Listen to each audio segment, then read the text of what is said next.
السلام علیکم ناظرین، امید کرتی ہوں آپ کو ہماری کہانیاں پسند آ رہی ہوں گی۔ اسی طرح کی مزید کہانیاں سننے کے لیے ہمارے چینل کو سبسکرائب اور بیل آئیکن کو پریس کر دیں تاکہ آنے والی مزید کہانیاں آپ کو ملتی رہیں۔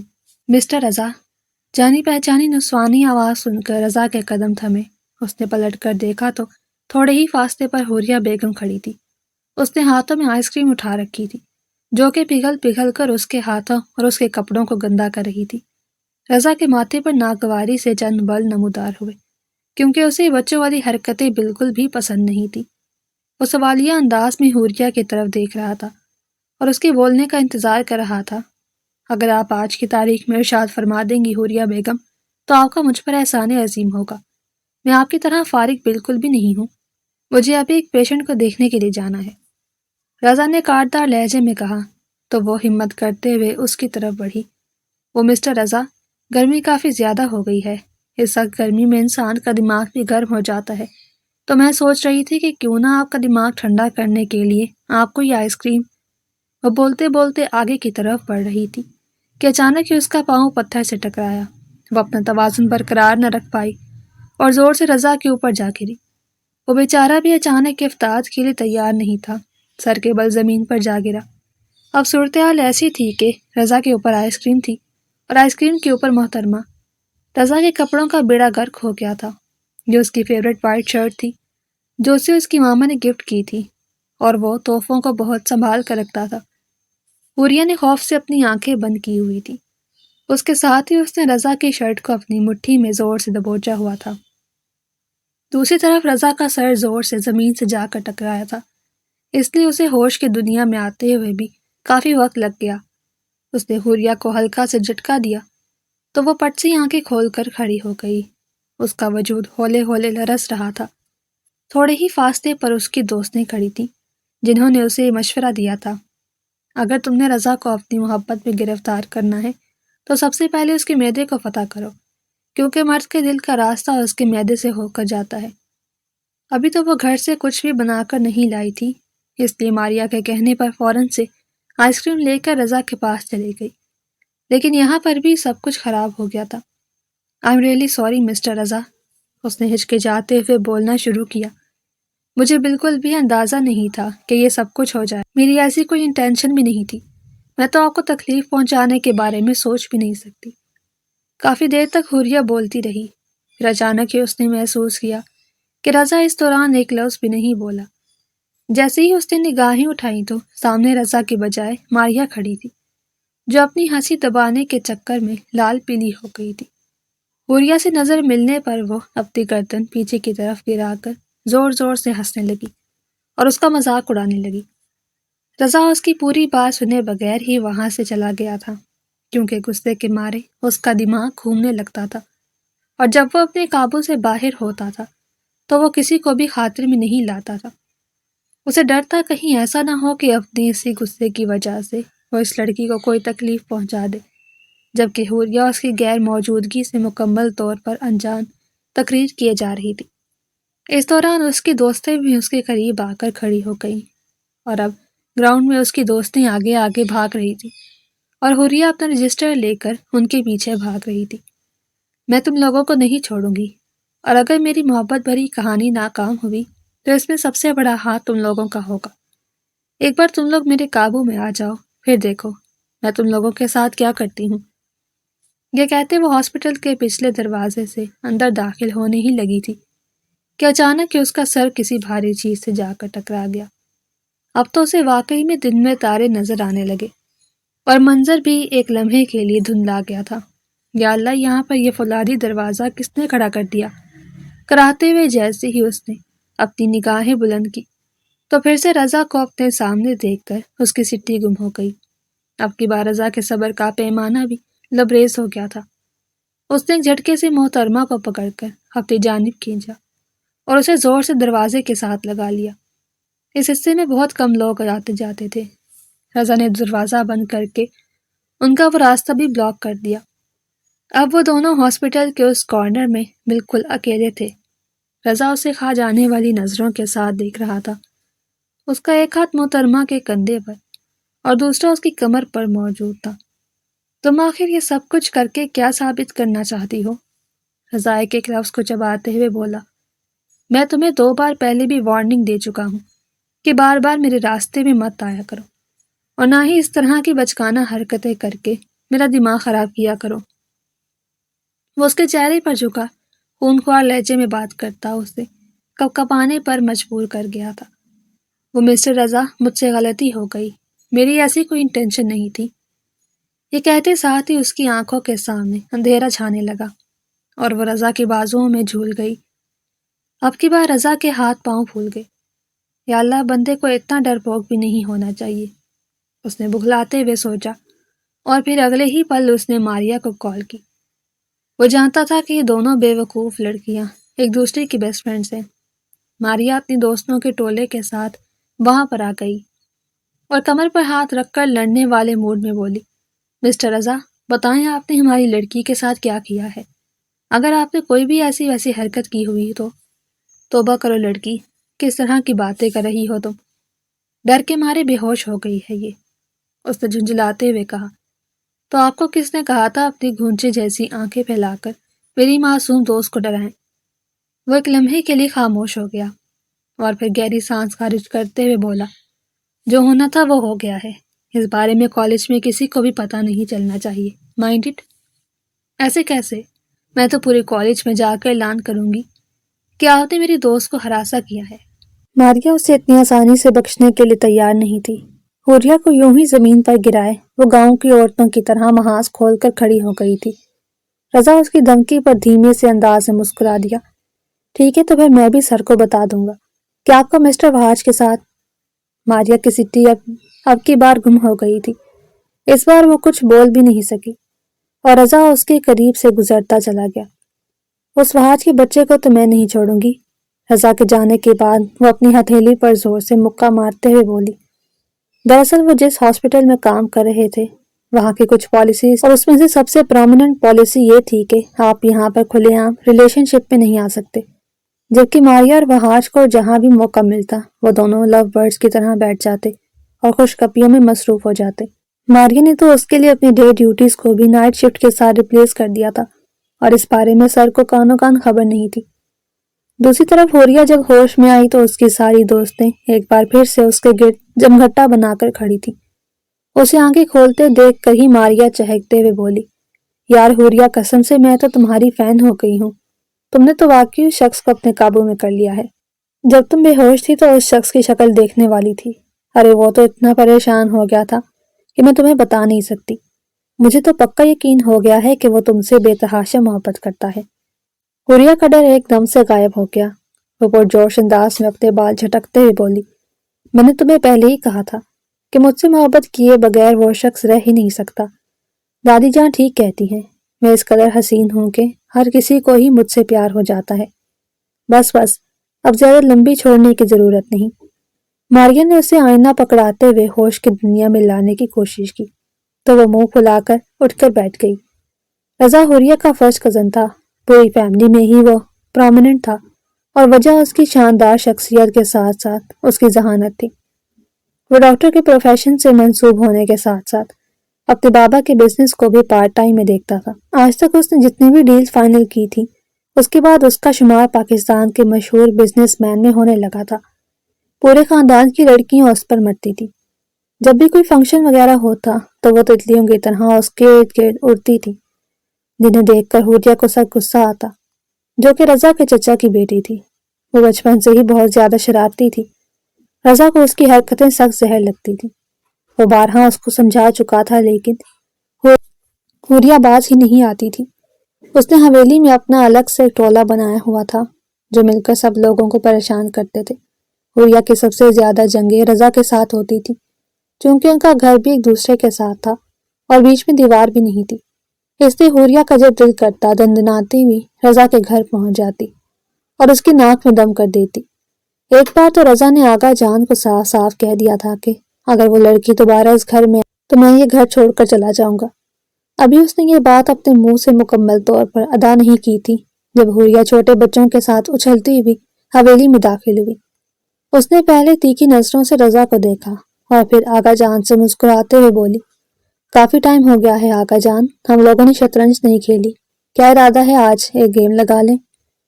آقا جان نے مسکراتے ہوئے اپنے پوتے کو دیکھا اور پھر تیزی سے ہاں میں گردن ہلا دی۔ حوریہ بھی اسے چیلنجنگ انداز میں دیکھتی ہوئی آقا جان کے برابر میں بیٹھ گئی۔ اس نوک جھوک میں کب حوریہ کو رضا سے محبت ہوئی اسے اندازہ ہی نہ ہو سکا۔ اب یہ محبت اس قدر مضبوط ہو گئی تھی کہ وہ اس شخص کو کسی اور کے ساتھ دیکھ ہی نہیں سکتی تھی۔ رضا کی وجہ سے ہی اس نے میڈیکل میں ایڈمیشن لیا تھا، ورنہ وہ حد سے زیادہ نالائق لڑکی تھی اور بمشکل پاس ہوتی، لیکن ایف ایس سی میں اس نے حد سے زیادہ محنت کی تھی، یہاں تک کہ گھر والے بھی اس کا رزلٹ دیکھ کر دنگ رہ گئے۔ اس کے ابا جان نے تو سب لوگوں کے سامنے صاف صاف بولا تھا، مجھے لگتا ہے میری بیٹی رشوت دے کر پاس ہوئی ہے۔ حوریہ کی ہاؤس جاب کا فائنل ایئر تھا، رضا ڈاکٹر بن چکا تھا، لیکن اس نے بھی اپنی امی سے شادی کے لیے 1 سال کا وقت مانگا ہوا تھا، اور اس دوران حوریہ چاہتی تھی کہ وہ اسے اپنی محبت کے جال میں پھنسا لے۔ رضا نے حوریہ کو سختی سے منع کیا تھا کہ یہاں پر کسی کو بھی ان کے بارے میں پتہ نہ چلے کہ وہ ایک دوسرے کے کزنس ہیں۔ حوریہ کو غصہ تو بہت آیا، لیکن وہ فی الحال رضا کو ناراض نہیں کرنا چاہتی تھی۔ اس کے علاوہ کافی عرصے سے اس نے رضا کو مسٹر رضا کہہ کر پکارنا شروع کر دیا تھا، ورنہ پہلے تو وہ اسے رضو اور زکوٹا جن کہا کرتی تھی، اور کبھی بہت زیادہ پیار آ جاتا تو وہ اسے ہٹلر کہہ کر بھی پکارتی، کیونکہ رضا اس کی اور باقی سب کزنس کی دادا جان کو شکایتیں لگاتا تھا۔ ان بیچاروں کو ہر کچھ دنوں کے بعد دادا جان کے کٹہرے میں کھڑا ہونا پڑتا۔ آج بھی رضا پورا دن حوریہ کے بارے میں ہی سوچتا رہا۔ اسے سچ مچ میں حیرانگی ہو رہی تھی کہ حوریہ اسے دیکھ کر بے ہوش کیوں ہو گئی، لیکن پھر جب اسے اپنی حوریہ کی پوزیشن یاد آئی تو اسے شدت سے اپنی غلطی کا احساس ہوا۔ اس نے بے ساختہ اپنے ماتھے پر ہاتھ مارا۔ وہ کیسے بھول سکتا تھا کہ اس کے سامنے ایک لڑکی کھڑی ہے۔ حوریہ ہاسپٹل کے روم میں بیٹھی کیکی کر رہی تھی۔ وہ رضا کو قابو میں کرنے کے نئے منصوبے بنا رہی تھی جب فرحین بھاگتے ہوئے اس کے روم میں داخل ہوئی۔ حوریہ جلدی سے لیٹ جاؤ، وہ رضا کا بچہ یہاں آ رہا ہے، جلدی سے بیمار بن جاؤ۔ ماشاءاللہ فرحین کی آواز اتنی اونچی تھی کہ گیلری میں چلتے ہوئے رضا نے ابھی اس کی آواز واضح طور پر سنی تھی۔ اس نے بے اختیار گہری سانس خارج کی اور نفی میں سر جھٹکتے ہوئے بولا، اس لڑکی کا کچھ نہیں ہو سکتا۔ جیسے ہی اس نے کمرے میں قدم رکھا تو اس کے لیے اپنی ہنسی دبانا مشکل ہو گیا۔ حوریہ نے اس قدر برا منہ بنایا ہوا تھا جیسے اسے صدیوں سے بیمار ہو۔ حوریہ اب کیسی طبیعت ہے تمہاری؟ اس نے اپنے بھاری مخصوص لہجے میں کہا۔ حوریہ کے دل کی ایک بیٹ مس ہوئی۔ وہ خاموشی سے رضا کے چہرے کی طرف دیکھنے لگی اور ڈرامائی انداز میں بولی، مجھے لگ رہا ہے کہ میرا آخری وقت آ گیا ہے اب۔ یہ کہہ کر وہ کھانسنے لگی۔ رضا نے غصے سے اپنی مٹھی بھینچ لی۔ حوریہ کی باقی ساری دوستیں کمرے سے نکل گئیں۔ وہ ہلکا سا حوریہ کے کانوں میں جھکتا بولا، تم صرف بے ہوش ہوئی تھی، ٹی بی کی مریضہ نہیں ہو تم، جو اس طرح سے کھانس رہی ہو۔ حوریہ نے بکھلاتے ہوئے اپنے چہرے کے زاویے ٹھیک کیے تو وہ بھی سیدھا ہو کر کھڑا ہو گیا۔ اس بارے میں حویلی میں کسی کو بھی پتہ نہیں چلنا چاہیے، اور دادا جان کے سامنے تو اس کا ذکر بھی مت کرنا، ورنہ میں تمہاری گردن مروڑ دوں گا۔ مسٹر رضا، آپ بالکل بے فکر ہو جائیں، میں اس بارے میں کسی کو بھی نہیں بتاؤں گی، آپ کی عزت میری عزت ہے۔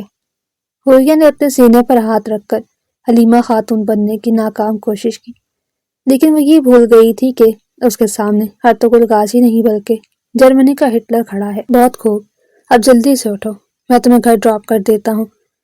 یہ سن کر حوریہ چھوٹے بچوں کی طرح بیڈ سے چھلانگ لگا کر اتری۔ وہ بس اس کو گھور کر رہ گیا۔ آج رضا کے گھر میں اس کی بہن کے آنے کی خوشی میں دعوت تھی۔ پورے خاندان والوں کو ہی اس میں مدعو کیا گیا تھا۔ حوریہ پچھلے 1 گھنٹے سے اپنے لیے ڈریس ڈھونڈ رہی تھی، لیکن اسے سمجھ نہیں آ رہا تھا کہ وہ کیا پہنے۔ تنگ آ کر اس نے سارے کپڑے زمین پر پھینک دیے۔ اسی وقت ہی کمرے کا دروازہ کھلا اور امشا بیگم کمرے کے اندر داخل ہوئی۔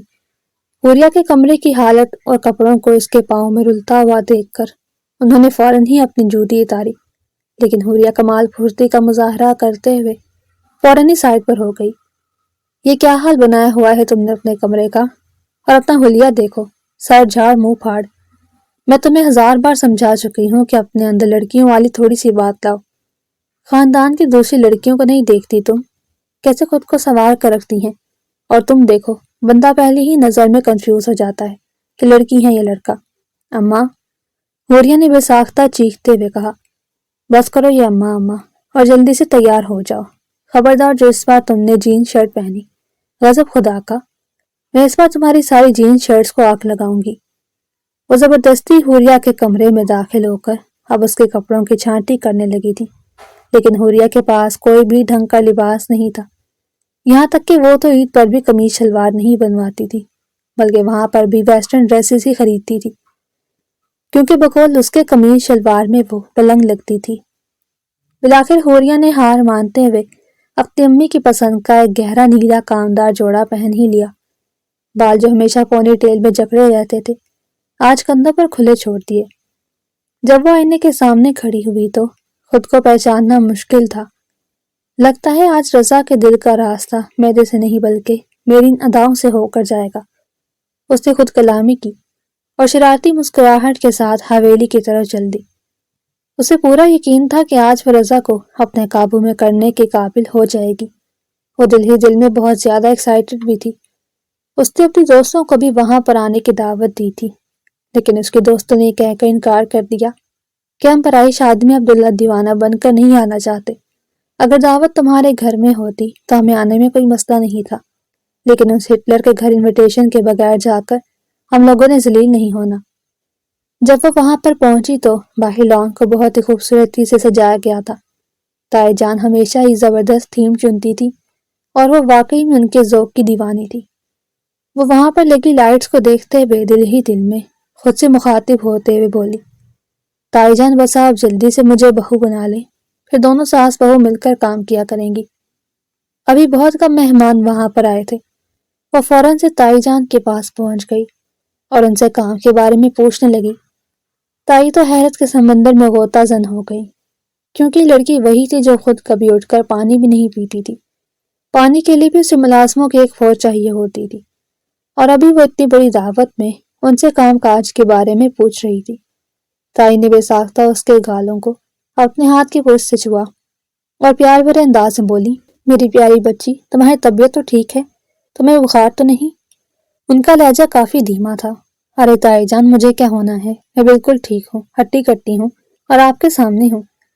کلثوم بیگم کو ابھی بھی تسلی نہیں ہو رہی تھی۔ انہوں نے دوبارہ سے اس کے ماتھے کو چھوا اور پھر سے فکر مندانہ لہجے میں بولی، کہیں تم نے غلط دوائی تو نہیں لے لی؟ بعض اوقات ڈاکٹر خود بھی کنفیوز ہو جاتے ہیں، اور میرا خیال ہے تائی جان آپ کے پاس میرے لیے کوئی کام نہیں ہے۔ اس نے ان کی بات کاٹ کر بات ہی ختم کر دی۔ وہ حویلی کے اندرونی حصے میں جانے ہی لگی تھی کہ کلثوم بیگم نے اسے پھر سے پکارا، ارے کام تو ہے لیکن تھوڑا دھیان سے کرنا، وہ میں رضا کے کپڑے استری کرنا بھول گئی ہوں۔ میں نے شوکت کی بچی کو بولا تھا لیکن وہ ساری تیاریوں میں مصروف ہیں۔ تم تو ماشاءاللہ تیار ہو چکی ہو اور بہت خوبصورت لگ رہی ہو، جلدی سے جا کر رضا کے کپڑے پریس کر دو، میں نے اس کے بیڈ پر ہی پھیلا دیے ہیں۔ یہ سن کر حوریہ کے دل میں خوشی کے مارے لڈو پھوٹنے لگے۔ واہ، مزہ آ گیا، اب تو رضا صاحب کو سب سے پہلے میں اپنا ہی دیدار کراؤں گی۔ شیشے میں اپنا عکس دیکھنے کے بعد وہ تیز تیز قدم اٹھاتی ہوئی رضا کے کمرے کی طرف بڑھ گئی۔ کلثوم بیگم کو نہیں پتا تھا کہ رضا کے کپڑے ملازمہ پریس کر چکی ہے، اس لیے انہوں نے حوریہ کو بھی بھیج دیا۔ دوسری طرف جب حوریہ دستک دیے بغیر کمرے میں داخل ہوئی تو اسی پر واش روم کا بھی دروازہ کھلا اور رضا شرٹ لیس واش روم سے باہر نکلا۔ اس کا چوڑا سینہ اور کثرتی جسامت دیکھ کر حوریہ کا منہ کھلا کا کھلا رہ گیا، اور پھر اگلے ہی پل اس نے زوردار چیخ ماری اور اپنی آنکھوں پر ہاتھ رکھ کر کھڑی ہو گئی۔ دوسری طرف رضا کے وہم و گمان میں بھی نہیں تھا کہ وہ چڑیل اس کے کمرے میں موجود ہوگی۔ وہ اس کے اس طرح سے چلانے پر دل ہی دل میں محظوظ ہوا اور اپنے بھاری مخصوص لہجے میں بولا، تم یہاں پر کیا کر رہی ہو اور کس کی اجازت سے میرے کمرے میں داخل ہوئی؟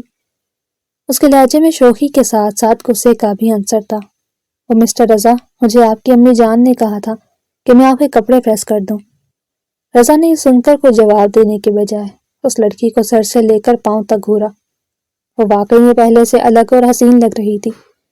رضا نے فوراً ہی اس کے چہرے کے اوپر سے اپنی نگاہیں ہٹا لی اور اس کے قریب جا کر کھڑا ہو گیا۔ یہ بہانہ تم کسی اور کے سامنے جا کر بناؤ لڑکی، میرے کپڑے پریس شدہ ہیں اور ماما نے ہی ملازمہ کو کپڑے پریس کرنے کے لیے کہا تھا۔ اب مجھے صاف صاف بتاؤ کہ تم یہاں پر کس لیے آئی تھی اور تمہارا کون سی شرارت کرنے کا ارادہ ہے؟ وہ اسے تیکھی نظروں سے دیکھتے ہوئے بولا، اللہ کی قسم اٹھا کر کہتی ہوں کہ میں کوئی بھی شرارت کرنے نہیں آئی تھی۔ اس نے بکھلاتے ہوئے فوراً سے اپنی آنکھوں کے سامنے سے ہاتھ ہٹاتے، لیکن رضا کو پھر سے اپنے نزدیک دیکھ کر پھر سے آنکھوں پر ہاتھ رکھنے ہی لگی تھی کہ اب کی بار رضا نے اس کے دونوں بازو پکڑ لیے۔ وہ ہلکا سا اس کے چہرے پر چکا۔ حوریہ شرم کے مارے لال انگارہ ہو رہی تھی۔ ایک تو اس کے دل کی دھڑکنیں بھی اتھل پتھل ہو رہی تھی، اور دوسرا جذبات پھر سے بھڑک رہے تھے۔ جس شخص سے وہ محبت کرتی تھی وہ اس وقت اس کے انتہائی نزدیک کھڑا تھا، اور اس کے دل کی حالت سے مکمل طور پر انجان اس کے ساتھ چھیڑخانی کر رہا تھا۔ حوریہ کو اس ظالم شخص پر بہت غصہ آ رہا تھا، لیکن وہ بھی بے بس تھی۔ وہ غصہ کرنے کے علاوہ کچھ اور کر بھی نہیں سکتی تھی۔ دیکھو مس حوریہ، دوبارہ میں کبھی تمہیں اپنے کمرے میں کیا اپنے کمرے کے آس پاس بھی بھٹکتا ہوا نہ دیکھوں۔ تمہاری ہاؤس جاب کا آخری سال سٹارٹ ہو گیا ہے، لیکن ابھی تک تم میں اتنے مینرز نہیں ہیں کہ جب ہم کسی کے کمرے میں جاتے ہیں تو پہلے ناک کرتے ہیں اور اجازت ملنے پر ہی کمرے میں داخل ہوتے ہیں۔ جس طرح کی تمہاری حرکتیں ہیں، مجھے تو آگے تمہاری ازدواجی زندگی کا کامیاب ہونا بھی کافی مشکل نظر آ رہا ہے، کیونکہ تم جیسی لڑکی سے تو کوئی شادی کرنا بھی پسند نہ کرے۔ یہ سن کر حوریہ کے لمحے کے لیے اپنی جگہ پر ساکت ہو گئی۔ اسے لگ رہا تھا کہ رضا نے یہ سب کچھ جان بوجھ کر کہا ہے تاکہ وہ اسے اس کی اوقات بتا سکے۔ دوسری طرف رضا کا اسے ٹارگٹ کرنے کا کوئی بھی ارادہ نہیں تھا۔ وہ بس نارملی اسے سمجھا رہا تھا، کیونکہ آج کل حوریہ کی امی اس کے رشتے کے بارے میں بہت زیادہ فکر مند رہتی تھی، کیونکہ خاندان میں کوئی بھی شخص ان کی بیٹی کو اپنانے کے لیے تیار نہیں تھا۔ سبھی ان کی بیٹی کی بچکانہ حرکتوں سے واقف تھے۔ حوریہ نے رضا کی باتیں سن کر ایک جھٹکے سے اس کے ہاتھ سے اپنا ہاتھ آزاد کروایا اور تیکھے لہجے میں بولی، مسٹر، آپ کو میری فکر کرنے کی ضرورت نہیں۔ میں اچھی طرح سے جانتی ہوں کہ میرے لیے کیا ٹھیک ہے اور کیا غلط، اور مجھے یہ بھی پتا ہے کہ مجھے کیا کرنا چاہیے۔ آپ بہتر ہے کہ اپنے کام سے کام رکھیں اور اپنی شادی کی فکر کریں، کیونکہ جس طرح کے آپ کے مزاج ہیں، مجھے نہیں لگتا کہ کوئی بھی لڑکی آپ جیسے پتھر کے ساتھ اپنا سر پھوڑنا پسند کرے گی۔ ہٹلر کھڑوس کہیں کے۔ کافی عرصے سے وہ جو اچھی بچی بنی ہوئی تھی، آج ایک دم سے پھر سے حوریہ میں چڑیل داخل ہو گئی۔ اس نے سارے لحاظ ایک سائڈ پر رکھے اور رضا کو باتیں سنا کر اس کے کمرے سے نکلتی چلی گئی۔ رضا اس وقت تک اس کی پشت کو گھورتا رہا جب تک کہ وہ اس کی نظروں سے اوجھل نہیں ہو گئی۔ پوری پارٹی میں حوریہ منہ پھلا کر گھومتی رہی۔ اس کے کافی کزنس نے اس کی تعریف کی، لیکن آج اس کا دل ان کی تعریفوں پر خوش نہیں ہو رہا تھا، بلکہ وہ کافی مرجھایا ہوا محسوس کر رہی تھی۔ جس شخص کے لیے اس نے پہلی بار اتنی تیاری کی تھی، اس شخص نے دوبارہ اس کی طرف نگاہ اٹھا کر بھی دیکھنا پسند نہیں کیا تھا۔ ابھی بھی رضا وہاں پر اپنی ایک ڈاکٹر کزن کے ساتھ کھڑا تھا اور ہنس ہنس کر باتیں کر رہا تھا۔ اللہ کرے کہ مسٹر رضا کے سارے دانت ٹوٹ جائیں۔ اس نے غصے سے رضا کو بد دعا دی۔ اس کی آواز کافی اونچی تھی۔ ابھی پارٹی کو صرف 2 ہی گھنٹے گزرے تھے اور وہ جانتی تھی کہ پوری رات ہی پارٹی چلے گی۔ جو لڑکی رضا کے قریب کھڑی تھی وہ بار بار اس کے ساتھ چپکنے کی کوشش کر رہی تھی، جبکہ حوریہ جلتی ہوئی آنکھوں سے وہ نظارے دیکھ رہی تھی۔ اچانک ہی سکندر اس کے پہلو میں آ کر کھڑا ہوا تو حوریہ کو خوشگوار حیرت ہوئی، کیونکہ سکندر اس کی پھپھو کا بیٹا تھا اور اس کا بچپن سے ہی بیسٹ فرینڈ تھا۔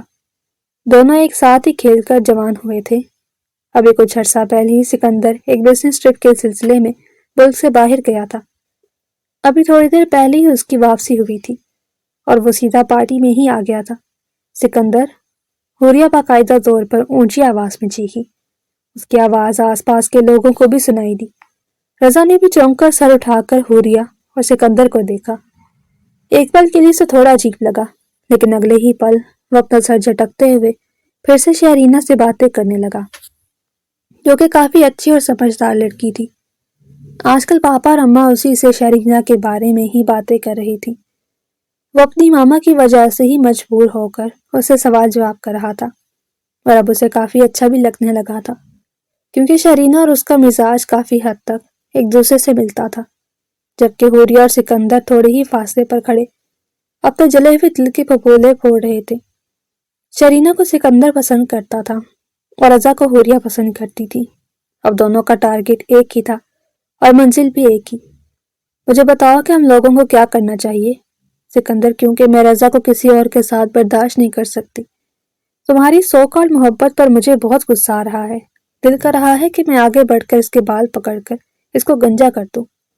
سکندر نے انتہائی ناگواری سے اپنی بیسٹ فرینڈ کو گھورا اور تیکھے لہجے میں بولا، میرا بھی دل کر رہا ہے کہ میں تمہارے سو کال محبوب کے دانتوں کو پاپ کارن کی طرح پھلا دوں۔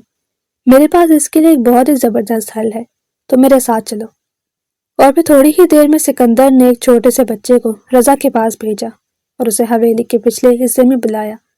جیسے ہی رضا وہاں پر پہنچا، کسی نے اسے کمرے کی طرف دھکا دیا اور اگلے ہی پل کمرے کا دروازہ باہر سے بند ہو چکا تھا۔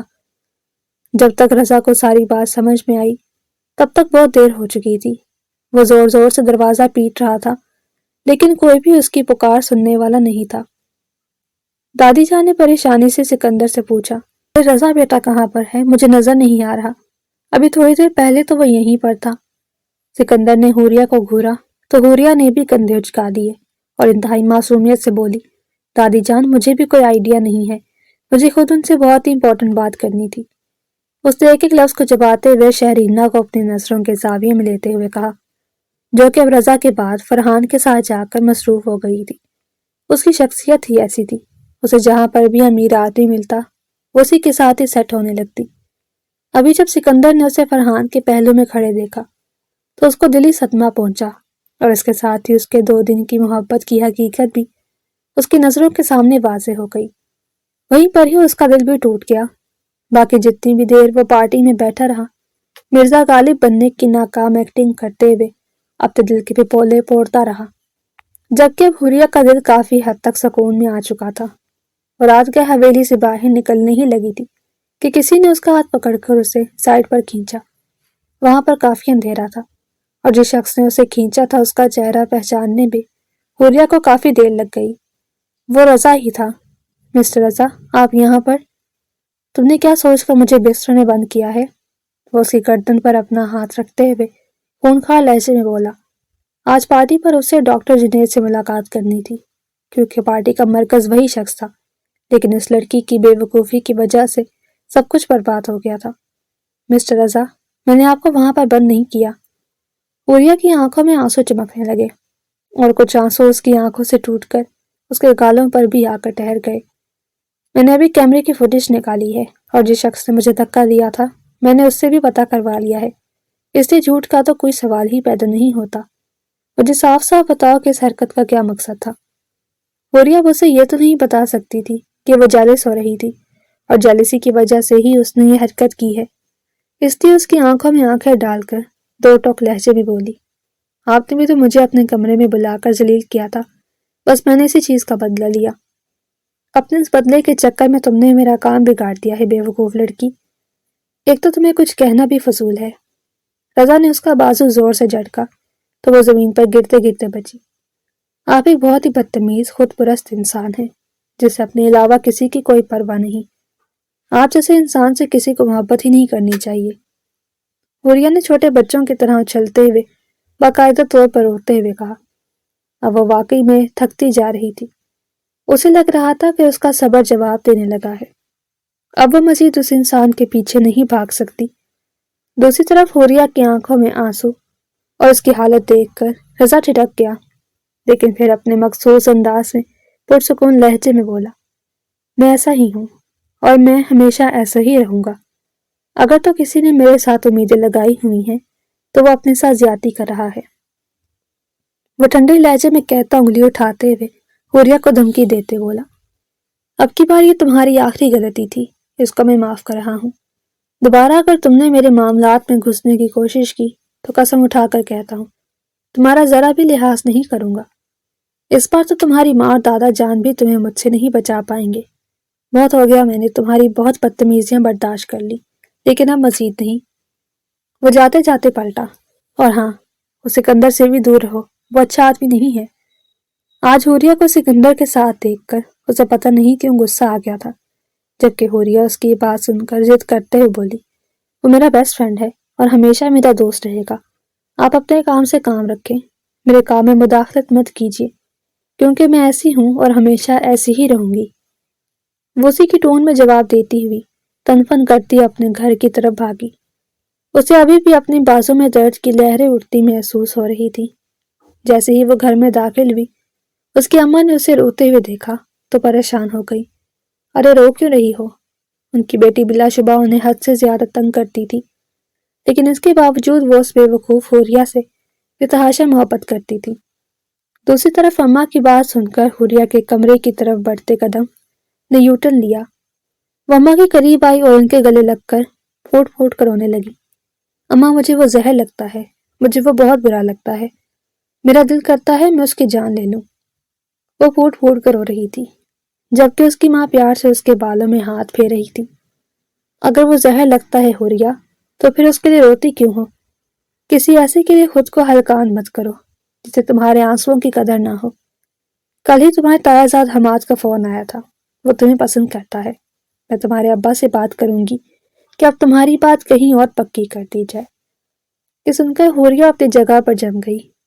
اس نے بے یقینی سے اپنی ماں کو دیکھا تو وہ پیار سے اس کے چہرے پر ہاتھ پھیرتے ہوئے بولی، تمہیں کیا لگتا ہے کہ تمہاری ماں تمہارے دل کی حالت سے ناواقف ہے؟ میں جانتی ہوں کہ تم رضا کو پسند کرتی ہو، لیکن وہ شخص تمہارے قابل نہیں۔ وہ کبھی بھی تمہیں وہ محبت نہیں دے پائے گا جس کی تم حقدار ہو۔ اس کا مزاج تمہارے مزاج سے بالکل الٹ ہے۔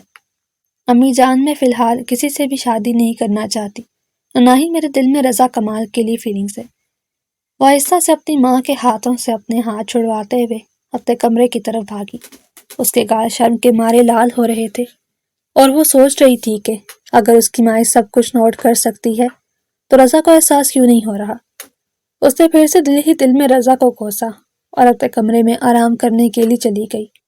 اگلی صبح وہ کافی دیر تک سوتی رہی۔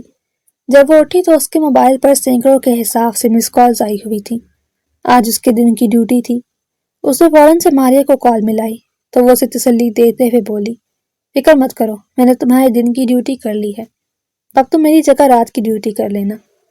حوریہ نے اس کا شکریہ ادا کر کے کال کاٹ دی۔ آج اس کا ہاسپٹل جانے کا بالکل بھی دل نہیں چاہ رہا تھا، لیکن یہ اس کی ڈیوٹی تھی جسے نبھانے کے لیے اس نے حلف اٹھایا تھا۔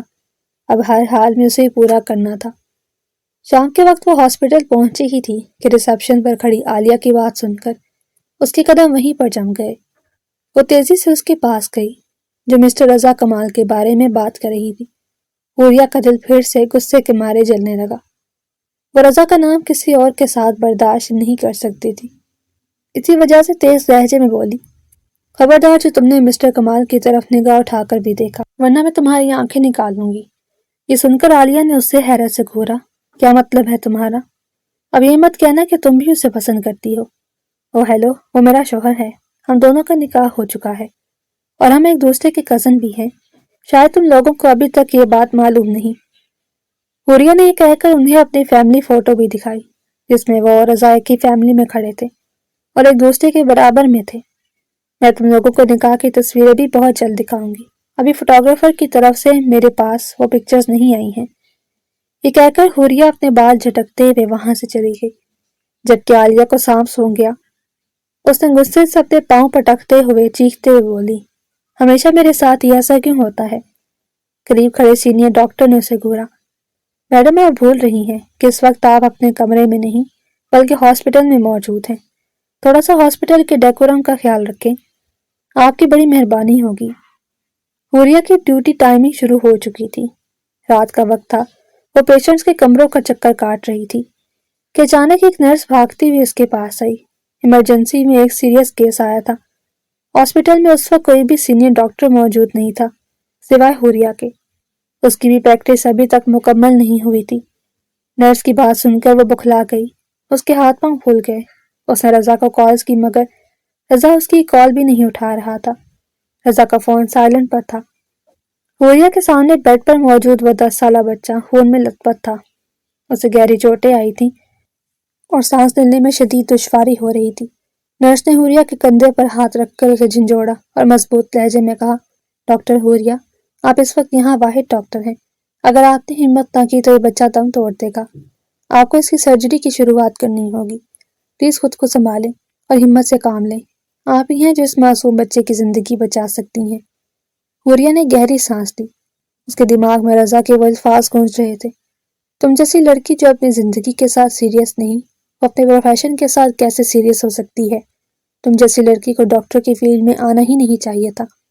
یہاں پر بھی تم لوگوں کی زندگیوں کے ساتھ کھیلنے کے علاوہ اور کچھ بھی نہیں کر سکتی۔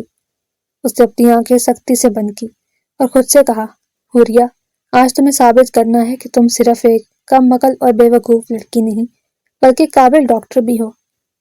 اس نے کانپتے ہاتھوں سے سرجیکل گلوز پہنے اور نرس کو ہدایت دینا شروع کی۔ وہ بچہ جو موت اور زندگی کی کشمکش میں تھا، حوریہ کی توجہ کا مرکز بن گیا۔ تھیٹر کے اندر حوریہ کی پوری کائنات اس بچے کی گرتی ہوئی دھڑکنوں تک محدود تھی۔ دوسری طرف رضا جو ابھی نہا کر نکلا تھا، جیسے ہی فون آن ہوا، حوریہ کے 15 مس کال اس کے اسکرین پر چمکی۔ اسے ایک جھرجھری سی آئی، یہ لڑکی اتنی کالز کیوں کر رہی ہے؟ کوئی نئی شرارت یا پھر؟ رضا نے فوراً کال بیک کی، لیکن حوریہ کا فون ریسیپشن پر تھا کیونکہ وہ آپریشن تھیٹر میں تھی۔ اس نے نرس کو فون کیا اور جب اسے پتا چلا کہ ہسپتال میں ایک ایمرجنسی کیس آیا ہے اور کوئی سینئر موجود نہیں، تو رضا کے پیروں تلے سے زمین نکل گئی۔ وہ جانتا تھا کہ حوریہ جذباتی طور پر کتنی کمزور ہے۔ وہ ایسے کیسز دیکھ کر اکثر رو پڑتی تھی اور بہت زیادہ گھبرا جاتی تھی۔ رضا نے بغیر سوچے سمجھے اپنی گاڑی نکالی۔ بارش اتنی تیز تھی کہ سامنے کا کچھ نظر نہیں آ رہا تھا۔ ہسپتال کے راستے میں ایک جگہ پانی اس قدر جمع تھا کہ اس کی گاڑی بند ہو گئی۔ اس نے غصے سے اسٹیئرنگ پر ہاتھ مارا، گاڑی سے اترا اور پیدل ہی ہسپتال کی طرف بھاگنا شروع کر دیا۔ جب وہ بھیگا ہوا ہانپتا ہوا ہاسپٹل پہنچا اور سیدھا ایمرجنسی تھیٹر کی طرف بھاگا تو وہاں کا منظر دیکھ کر اس کے قدم وہیں جم گئے۔ شیشے کے پار سے اس نے دیکھا کہ حوریہ نہایت مہارت اور خاموشی سے ٹانکے لگا رہی تھی۔ رضا کی نظریں حوریہ کے ان ہاتھوں پر جم گئیں جنہیں وہ کل رات غصے سے چٹک کر گیا تھا۔ آج وہی ہاتھ ایک زندگی بچا رہے تھے۔ جب حوریہ تھیٹر سے باہر نکلی تو اس کے اعصاب جواب دے چکے تھے۔ وہ لڑکھڑاتی لیکن گرنے سے پہلے ہی رضا کے مضبوط ہاتھوں نے اسے تھام لیا۔ حوریہ نے دھندلی نظروں سے رضا کو دیکھا جو خود بھی سر سے پاؤں تک بھیگا ہوا تھا۔ مسٹر رضا، وہ بچہ، وہ ٹھیک ہے؟ حوریہ نے لڑکھڑاتی آواز میں کہا، اور اگلے ہی سیکنڈ وہ رضا کے سینے سے لگ کر پھوٹ پھوٹ کر رو دی۔ رضا جو ہمیشہ اسے ڈانٹتا تھا، آج کچھ نہ کہہ سکا۔ اس نے بہت آہستگی سے اپنا ہاتھ حوریہ کے سر پر رکھا۔ اس کے دل میں کہیں ایک گرہ کھلی۔ اسے احساس ہو رہا تھا کہ وہ ہمیشہ اس لڑکی کو غلط سمجھ رہا تھا۔ حوریہ کی جگہ رضا نے رات کی ڈیوٹی کی تھی۔ اس نے حوریہ کو گھر واپس بھیج دیا۔ جب ہاسپٹل کے سینئر ڈاکٹرز کو حوریہ کی کارکردگی کے بارے میں پتہ چلا تو وہ سب لوگ ہی بہت متاثر ہوئے۔ ان لوگوں نے حوریہ کی حوصلہ افزائی کی تھی اور اسے ریکگنیشن سرٹیفکیٹ بھی دیا تھا۔ اگلے کچھ دنوں میں تو حوریہ ہوا میں اڑ رہی تھی۔ دوسری طرف 2 دن بعد رضا ہاسپٹل سے منسلک لائبریری میں گیا۔ وہ کتاب ایشو کروا کر باہر نکل رہا تھا کہ اچانک ہی کچھ لڑکیوں کی آواز اس کے کانوں میں پڑی۔ وہ اسی کے بارے میں ہی باتیں کر رہی تھی۔ اور اس ہینڈسم ڈاکٹر کو تو اس کی کزن لے اڑی۔ ہماری کوششوں کا کوئی فائدہ نہیں ہوا۔ یہ سن کر وہ ٹھٹک کر رکا، لیکن وہ لڑکیاں بغیر کچھ بولے وہاں سے چلی گئیں۔ اس کے بعد وہ اپنے دوست سے ملنے کے لیے گیا تو اس کا دوست اسے شکایتی انداز میں کہنے لگا، تم نے نکاح کر لیا اور ہمیں بلایا بھی نہیں؟ یار قسم سے ہمیں تجھ سے ہی امید نہیں تھی۔ اب کی بار اسے شدت سے کچھ غلط ہونے کا احساس ہوا۔ کیا مطلب ہے تمہارا؟ میں سمجھا نہیں، کس نکاح کی بات کر رہے ہو تم؟ اس نے آنکھیں چھوٹی چھوٹی کر کے سلانت کو گھورتے ہوئے سوال کیا۔ عالیہ نے ہم لوگوں کو، بلکہ اس نے تو پورے کالج کو ہی بتایا ہے کہ تمہارا حوریہ کا نکاح ہو چکا ہے، اور یہ بات اسے حوریہ نے خود جا کر بتائی تھی۔ اس نے تو عالیہ کو تمہاری اور اپنی تصویریں بھی دکھائی ہیں جس میں تم دونوں ایک ساتھ تھے۔ یار ویسے تو نے ہمارے ساتھ بہت بڑی زیادتی کی ہے۔ اگر نکاح کا نہیں بتانا تھا تو کم از کم یہ بتا دیتے کہ وہ لڑکی تمہاری کزن ہے۔ رضا کو ساری کہانی سمجھ میں آ چکی تھی کہ شرارت کی جڑ کوئی اور نہیں بلکہ وہ لڑکی ہی ہے، لیکن آج اس سے غصہ نہیں آ رہا تھا۔ وہ عجیب سے انداز میں مسکراتا ہوا حوریہ کے کمرے کی طرف بڑھ گیا۔ وہ وہاں پر ایک پیشنٹ کو ڈیل کر رہی تھی۔ اس کے کانوں میں بھی ساری خبریں پہنچ گئی تھیں اور وہ جانتی تھی کہ تھوڑی دیر کے بعد رضا بھی اس کے پاس آ کر اس سے سوال جواب کرے گا۔ وہ رضا کو دیکھ کر مکمل طور پر انجان بن گئی اور بوڑھے انکل سے پوچھنے لگی، آپ کی طبیعت تو ٹھیک ہے انکل؟ آپ کو کہیں درد تو نہیں ہو رہا؟ انکل جو کہ کافی غصے میں بیٹھے ہوئے تھے اور وہ سوال کا جواب پہلے ہی 2 بار اس لڑکی کو دے چکے تھے، سخت جھنجھلاتے ہوئے بولے، بچے تمہیں میرا علاج کرنے سے پہلے اپنے کانوں کا علاج کروانے کی ضرورت ہے۔ 1000 بار بتا چکا ہوں تمہیں کہ مجھے کہیں درد نہیں ہو رہا، میں بالکل ٹھیک ہوں، بس مجھے نیند آ رہی ہے، یہاں سے جاؤ اور مجھے سونے دو۔ حوریہ کا چہرہ شرم کے مارے لال ہو گیا۔ انکل کافی بوڑھے تھے اور ان کا غصہ بنتا بھی تھا، اسی وجہ سے وہ چپ چاپ وہاں سے پلٹنے ہی لگی تھی کہ رضا سے ٹکراتے ٹکراتے بچی۔ اب کی بار اس نے رضا کے سینے پر ہاتھ رکھ کر اپنے اور اس کے درمیان فاصلہ بنانے کی کوشش کی۔ بس آپ تھوڑی دیر کے لیے میرے ساتھ چلیں، مجھے آپ سے بہت ضروری بات کرنی ہے، وہ اسے حکمیہ لہجے میں کہتا ہوا آگے کی طرف بڑھ گیا۔ لیکن مسٹر رضا، مجھے آپ سے کوئی بھی بات نہیں کرنی، اور میں ابھی فری بھی نہیں ہوں، مجھے ایک امپورٹنٹ کام کرنا ہے۔ یہ کہہ کر وہ اس کے پہلو سے ہو کر باہر کی طرف نکل گئی۔ رضا نے گہری سانس خارج کی۔ آخر کب تک مجھ سے بھاگو گی؟ کبھی نہ کبھی تو میرے قابو میں آ ہی جاؤ گی۔ پورا دن وہ حوریہ کے آگے پیچھے گھومتا رہا، اس سے بات کرنے کا موقع تلاش کر رہا تھا۔ اب تو حد ہی ہو گئی تھی۔ یہ بات صرف وہاں پر اسٹوڈنٹس میں نہیں بلکہ ٹیچرز میں بھی گردش کرنے لگی۔ سر شہزاد نے باقاعدہ طور پر حوریہ کو راستے میں روکا اور اسے مبارکباد دی۔ مجھے تمہارے لیے بہت خوشی ہو رہی ہے حوریہ بچے، رضا ایک بہت ہی اچھا اور قابل لڑکا ہے، وہ تمہارے لیے بہترین رہے گا۔ یہ کہہ کر انہوں نے حوریہ کے سر پر ہاتھ رکھا۔ مجھے اپنی شادی پر دعوت ضرور دینا لڑکی، وہ شرارتی لہجے میں کہتے ہوئے آگے کی طرف بڑھ گئے، جبکہ حوریہ گرنے والے انداز میں وہیں پر پڑی ایک کرسی پر جا کر بیٹھ گئی۔ اس نے اپنا سر دونوں ہاتھوں میں گرا دیا۔ اس نے کبھی وہم و گمان میں بھی نہیں سوچا تھا کہ عالیہ سے کی جانے والی یہ بات پورے ہاسپٹل میں گردش کرنے لگے گی اور سب کو ان دونوں کے جھوٹے نکاح کے بارے میں پتہ چل جائے گا۔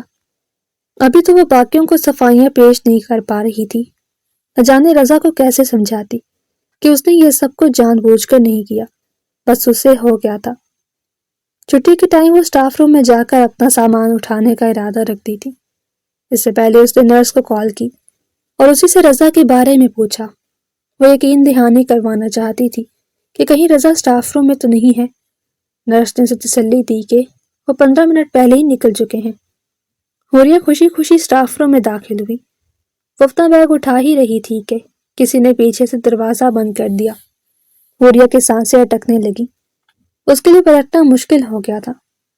مسز رضا، آپ صبح سے مجھ سے دور بھاگ رہی ہیں، کیا میں آپ سے اس کی وجہ پوچھ سکتا ہوں؟ وہ طنزی انداز میں بولتا حوریہ کو خوف سے کپ کپانے پر مجبور کر گیا۔ یا آپ مجھ سے کس انداز سے بات کر رہے ہیں مسٹر رضا؟ میں مس حوریہ ہوں، مسز رضا نہیں، وہ مشکل بولی اور وہاں سے بھاگنے کے لیے پر تولنے لگی، لیکن رضا اس وقت دروازے کے سامنے کھڑا تھا۔ حوریہ کا اتنی آسانی سے وہاں سے نکلنا مشکل ہی نہیں، ناممکن تھا۔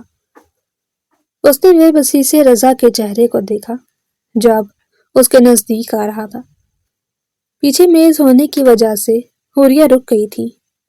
رضا نے ایک ہاتھ میز پر رکھا اور اس کے چہرے پر جھکتے ہوئے کہا، میں نے سنا ہے کہ میری بیوی بے حد حسین ہے، سوچ رہا ہوں کہ ایک نظر قریب سے دیکھ لوں۔ سب لوگ ہی ہم دونوں کی جوڑی کو چاند اور سورج کی جوڑی کہہ رہے ہیں، میں اپنے چاند کو غور سے دیکھنا چاہتا ہوں۔ حوریہ کی تو باقاعدہ طور پر سٹی گم ہو گئی، اس کے لیے بات کرنا مشکل ہو رہا تھا۔ وہ مسٹر رضا، آپ جانتے ہیں کہ یہ جھوٹ ہے، پھر آپ یہ سب کچھ کیوں کر رہے ہیں؟ اس لیے کیونکہ اب میں اس کو سچ ثابت کرنا چاہتا ہوں۔ وہ بہکی ہوئی نظروں سے حوریہ کو دیکھ رہا تھا۔ اس سے پہلے کہ وہ گستاخی کرتا، اچانک ہی کمرے کے دروازے پر دستک ہوئی۔ حوریہ نے فوراً ہی باہر کی طرف دوڑ لگا دی۔ اس کے بعد وہ چند سیکنڈ کے لیے بھی ہاسپٹل میں نہ رکی۔ گھر جانے کے بعد اس کی حالت بہت خراب ہو چکی تھی۔ رمشا بیگم نے جب اپنی بیٹی کی حالت دیکھی تو پریشانی سے پوچھنے لگی، ارے کیا ہو گیا ہے؟ کیوں اتنی ڈری ہوئی ہو؟ لگتا ہے کہ کوئی بھوت دیکھ لیا ہو۔ اماں بھوت سے ہی بچ کر آ رہی ہوں۔ اچھا امی بات سنیں، میں اپنے کمرے میں جا رہی ہوں، اگر کوئی بھی مجھ سے ملنے کے لیے آئے تو صاف منع کر دیجیے گا، اور اگر وہ رضا کا بچہ ہو تو اسے تو گھر میں ہی گھسنے کی اجازت نہ دیجیے گا۔ میں فی الحال کسی سے بھی بات نہیں کرنا چاہتی۔ ارے رضا کی امی نے تمہارے لیے… وہ ان کی پوری بات سنے بغیر ہی اپنے کمرے میں بند ہو گئی۔ رمشا بیگم نے بے ساختہ نفی میں سر جھٹکا، اس لڑکی کا کچھ نہیں ہو سکتا۔ شام کے وقت رضا کے والدین باقاعدہ طور پر اس کا رشتہ لے کر آئے تھے۔ حوریہ کو اس کی امی جب اس کے کمرے میں بتانے کے لیے آئیں تو وہ صدمے کے مارے گنگ ہی رہ گئی۔ اماں، آپ میرے ساتھ مذاق کر رہی ہیں نا؟ ارے نہیں بیٹا، میں تمہارے ساتھ کیوں مذاق کروں گی؟ یہ سچ ہے۔ نیچے تمہاری تائی اور تایا بیٹھے ہوئے ہیں اور ابھی تھوڑی سی دیر میں رضا بھی آ جائے گا۔ اماں، آپ لوگوں نے ہاں تو نہیں کر دی نا؟ حوریہ نے بدحواسی میں کہا۔ رمشا بیگم نے شرارت سے مسکراتے ہوئے پوچھا، کیوں؟ ابھی کل تک تو تم اس کے لیے ہلکان ہو رہی تھی، اور اب جب وہ خود چل کر آیا ہے تو تمہارے نخرے شروع ہو گئے۔ جاؤ جلدی سے تیار ہو کر نیچے آؤ، سب تمہارا انتظار کر رہے ہیں۔ حوریہ نے بے بسی سے آئینے میں اپنا عکس دیکھا۔ کل کی مورنی آج بھیگی بلی بنی ہوئی تھی۔ اس نے ہمت جمع کی، دوپٹہ سر پر جمایا اور بوجھل قدموں سے سیڑھیاں اترنے لگی۔ نیچے ہنسی مذاق کی آوازیں آ رہی تھی۔ جیسے ہی وہ ڈرائنگ روم کے دروازے پر پہنچی، سب کی نظریں اس پر جم گئی۔ رضا وہیں صوفے پر بیٹھا تھا، پرسکون اور باوقار۔ جیسے ہی اس کی نظر حوریہ پر پڑی، اس کے لبوں پر وہی فاتحانہ اور شرارتی مسکراہٹ رینگ گئی جو اسپتال کے سٹاف روم میں تھی۔ آؤ حوریہ بیٹا، یہاں میرے پاس بیٹھو۔ تائی جان نے اسے پیار سے اپنے پاس بلایا۔ حوریہ وہاں بیٹھ تو گئی۔ آغا جان نے گلا صاف کرتے ہوئے بات کا آغاز کیا۔ دیکھو بھائی، بچوں کی رضامندی سب سے ضروری ہے۔ رضا نے تو اپنی پسند کا اظہار کر دیا ہے، اب حوریہ بیٹی سے پوچھ لیتے ہیں۔ حوریہ کا دل چاہا کہ وہ چلا کر کہے، یہ سب جھوٹ ہے، یہ ہٹلر بدلہ لے رہا ہے، اس لیے مجھ سے نکاح کر رہا ہے۔ جو کچھ میرے امی ابو کو بہتر لگے گا میں وہی کروں گی۔ اس نے سارا معاملہ اپنی اماں کے سپرد کر دیا۔ اب وہ خوفزدہ نظروں سے اماں کے چہرے کی طرف دیکھ رہی تھی، کہیں ایسا نہ ہو رمشا صاحبہ انکار کر دے۔ لیکن جب رمشا صاحبہ نے حامی بھری تو اس کا بے قرار دل بھی سکون میں آ گیا۔ تھوڑی دیر بعد جب بڑے کھانے کی میز پر مصروف ہوئے تو رضا کو حوریہ سے اکیلے میں بات کرنے کا موقع مل گیا۔ وہ حوریہ کے بالکل قریب آ کھڑا ہوا اور دھیمی آواز میں بولا، تو کیسا لگا میرا سرپرائز؟ اب تو پورے ہسپتال کو نکاح کی تصویریں بھی دکھانی ہے، یاد ہے نا؟ حوریہ نے غصے سے دانت پیستے ہوئے کہا، آپ بہت برے ہیں مسٹر رضا، میں جانتی ہوں کہ آپ مجھے نیچا دکھانا چاہتے ہیں، ورنہ آپ کو مجھ جیسی لڑکی سے کیسے محبت ہو سکتی ہے؟ رضا کا لہجہ اچانک سنجیدہ ہو گیا۔ اس نے حوریہ کی آنکھوں میں جھانکتے ہوئے کہا، تمہیں کیا لگتا ہے حوریہ، میں اتنا فارغ ہوں کہ صرف بدلہ لینے کے لیے اپنی زندگی کسی کے نام کر دوں؟ جس رات تم اس بچے کی زندگی بچا رہی تھی، اس رات میں نے تمہیں اس روپ میں دیکھا جو پہلی نظر میں میرے دل کو بھا گیا۔ اس دن مجھے احساس ہوا تھا کہ شاید میرے پتھر جیسے مزاج کو صرف تم جیسی پاگل لڑکی ہی پگھلا سکتی ہے۔ حوریہ کے ہوش و حواس جواب دے گئے۔ اسے اپنی سماعتوں پر یقین نہیں آ رہا تھا۔ مطلب، آپ سچ مچ؟